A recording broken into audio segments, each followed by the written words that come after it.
Hello, everyone. Sometimes the causal relations in the world are direct and we can just see them happen in front of our eyes. For instance, if you see someone walking on the beach and leaving footprints behind, there is no need to make inferences about what caused these footprints. However, in life and also in science, much of the evidence we get for causal relations is more like this. It's indirect. We just see the effects, the end result, and we have to go backwards to the potential causes. And given our prior knowledge, our ability to form hypotheses and collect informative data, in this case, we can say that these trails belong to a rabbit. And we can extend this kind of reasoning to detecting the causes of lung cancer or climate change. It's an extraordinary ability to reason backwards from evidence to unseen causes, as it gives us the ability to make predictions, but also to intervene flexibly for more desirable outcomes. However, reasoning is not the only way to detect the unseen cause of an event. Events that are causally related to each other tend to co-occur. So if two events happen, if you're exposed to two events frequently enough, you would predict one from the other without any causal reasoning involved. If we go back to the trails example, imagine that you've seen a rabbit hopping in the snow several times before. You would know the type of the trails they leave behind, and you can predict one's presence nearby without any reasoning involved. Therefore, it's a challenge to distinguish causal reasoning from this type of associative learning. Human adults are going beyond associative learning, and they can engage in very sophisticated causal reasoning. However, how early this capacity emerges in children and whether or not this is a uniquely human ability are two questions we are interested in. One way to explore how children detect unseen causes is to present them with object transformations where we omit the cause. In an influential study by Dasgupta and Bryant, children were presented with the following sequences. In the first one, there is a wet pair of glasses, and then something happens, and then there is a broken wet pair of glasses. And children are asked to choose among one of these objects that fills the sequence correctly, which in this case is a hammer. Then in the second sequence, this time it starts with a broken pair of glasses, and then something happens, and then there is a wet broken pair of glasses. If children are reasoning about the initial and the end stage flexibly, they should be choosing the hammer for the first sequence and the jug of water for the second one. 4-year-olds performed successfully in this task. However, 3-year-olds were significantly worse than 4-year-olds. And the further analysis of the 3-year-olds' errors showed us that children were biased to choose the object that leave the more salient effect. In this case, for both sequences, they were going for the hammer. The authors concluded that younger children are biased by the strong associations, and the salience they were influencing them. Therefore, if we want to further investigate their reasoning abilities, we should be able to disregard this explanation in their learning.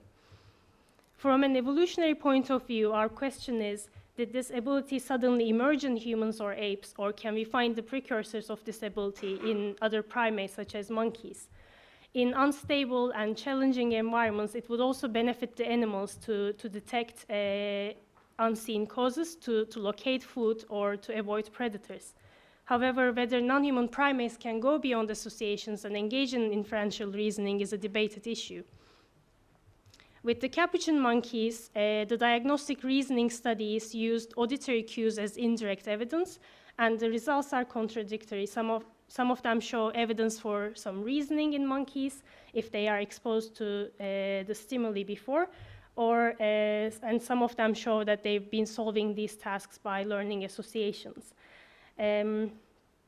However, the overall conclusion from these studies has been that using auditory cues as indirect evidence have been more challenging for non-human primates as well as for young children. Therefore, in our study, we explored this ability using visual cues to locate a reward, and the challenge was the same to distinguish the role of associative learning from causal reasoning. We adopted a similar approach to Dasgupta, where we used object transformations, but we used equally salient cues.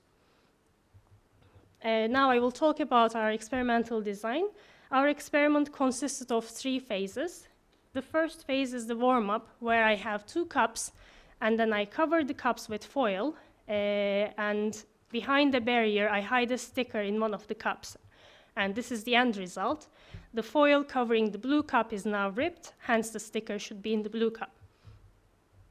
Children can successfully solve this problem if they understand how the hiding event caused the foil to be ripped, or if they choose on the basis of novelty and the most recent change, they should still find the sticker in the correct box. Then in the second phase, which is the test phase, things get a bit more tricky. This time I have a sticker and a pen lying on the table visible to the child, and you can see an example trial. Oh. So I first pick up the sticker, and then I hide it in one of the cups. I show the child the end result. And before they choose, I put the barrier back again, and this time I pick up the pen and rip the other cup. So in the end, both cups are ripped, and I ask the child, where do you think is the sticker? And in this case, she points to the correct direction. Children get 8 trials of the test phase, and then they transfer to the last phase, which is a transfer, where the order of events are reversed. So this time, I first pick up the pen for this child, and I rip one of the cups, and then I take the sticker and rip the other one.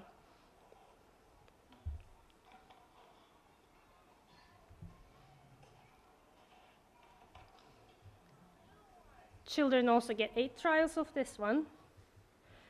And in both phases, the end result is the same, and they are both equally salient. Both cups are ripped, and they have to find the sticker.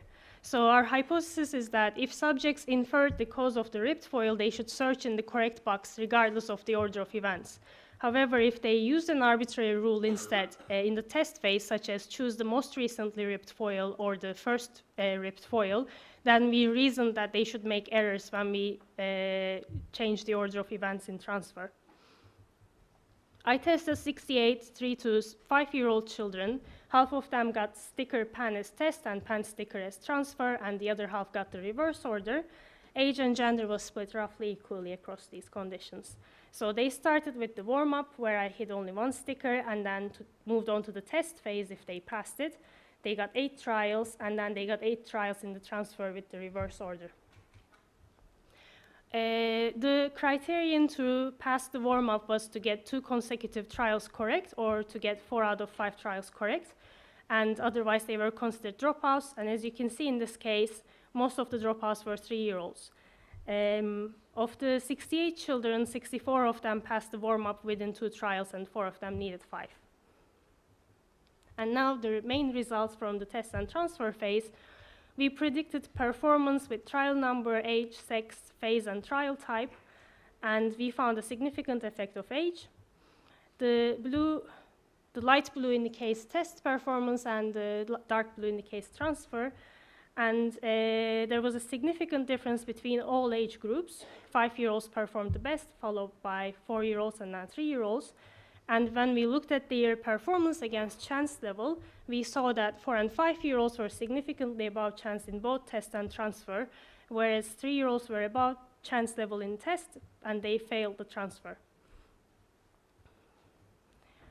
Now I will move on to the second experiment, the same design with 19 capuchin monkeys in Edinburgh Zoo. The monkeys also started out with the warm-up phase, where I hid a raisin in one of the cups, and then they moved on to the test phase, where I ripped 1 cup with a stick tool and the other one with the raisin, and then the transfer, where I reversed the order.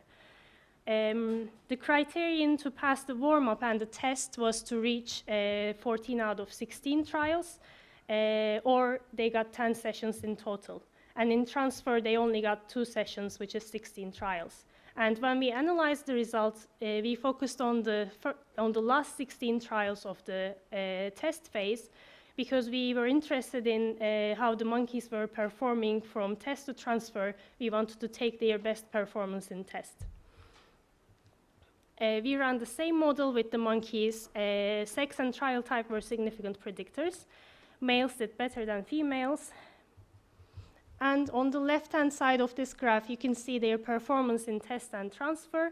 They were above chance levels in both of them, and there was no significant difference between them. On the right-hand side, you can see the effect of trial type. Monkeys did better in food stick trials compared to stick food trials. We probably see this effect because food stick trials are less demanding in terms of memory compared to stick food trials, and we can talk about this further if you like. So monkeys were able to solve this task. They performed above chance in both test and transfer.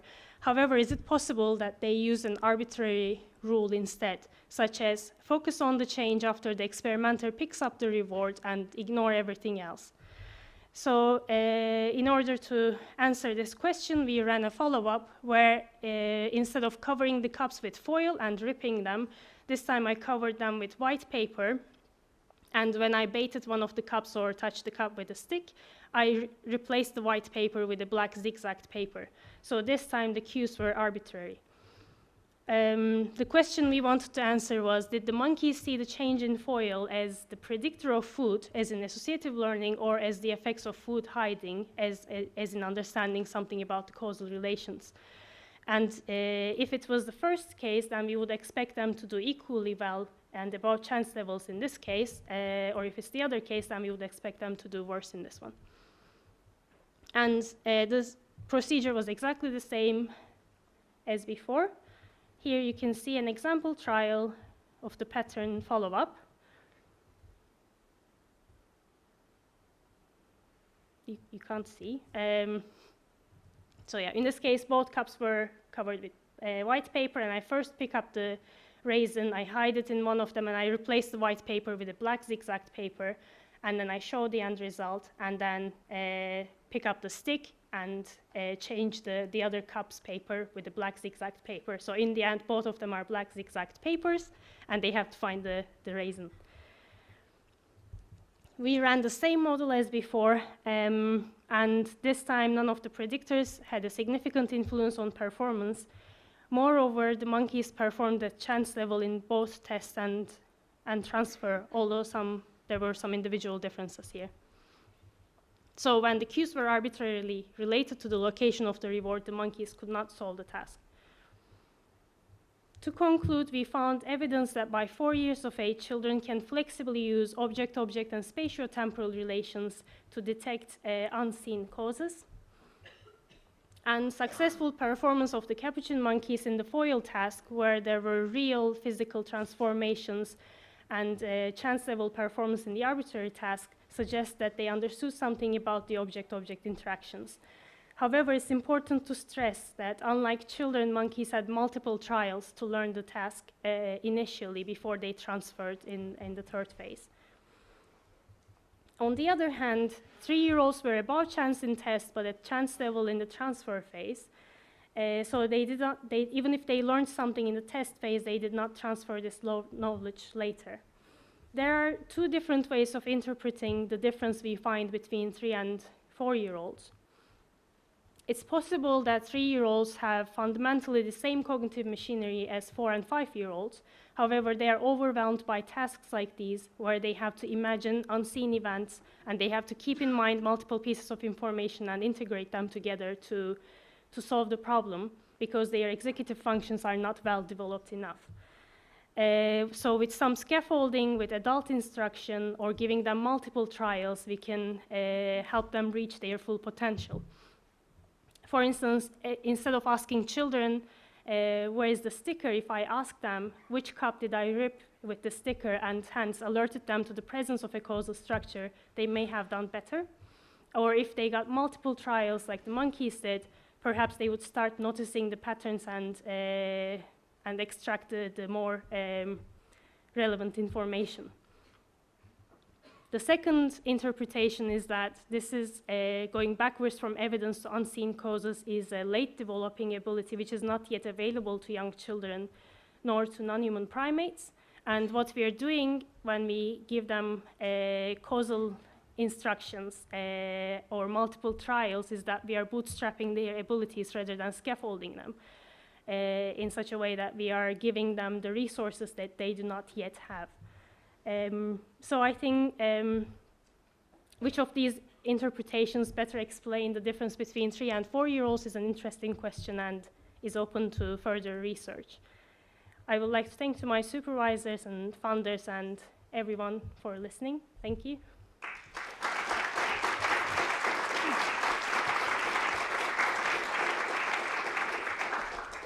Questions?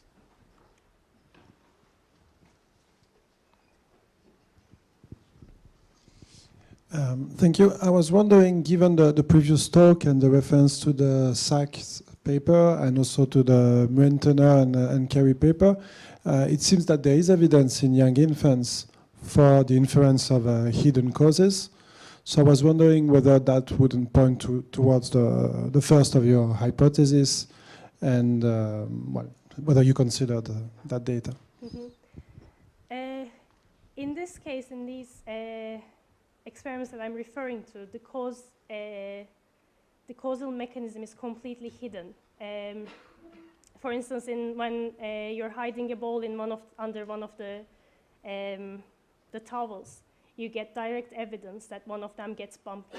However, in this case, when I'm doing the ripping with the sticker or with the pen, they have to imagine that these events are taking place behind the barrier, and they have to reason just looking at some visual cues that are not direct evidence for what I've done. I think that's the difference, that these tasks are slightly more advanced for children because they are not getting direct evidence.